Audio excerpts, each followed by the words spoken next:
Dried apples are not terrible for blood sugar, but they do cause faster spikes than fresh apples. The drying process removes water from the fruit, which concentrates all the natural sugars into a much smaller serving size. A quarter cup of dried apples contains about the same amount of sugar as one whole medium fresh apple.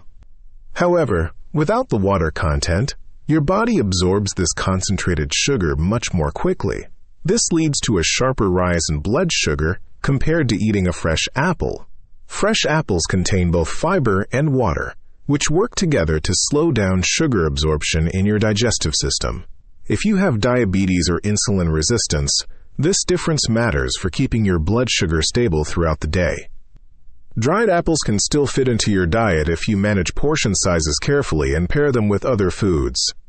Always check the ingredient list on dried apple packages and avoid products that contain added sugar.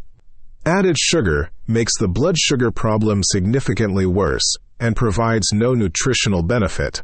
Pair a small handful of dried apples with protein sources like almonds, walnuts, or a piece of cheese.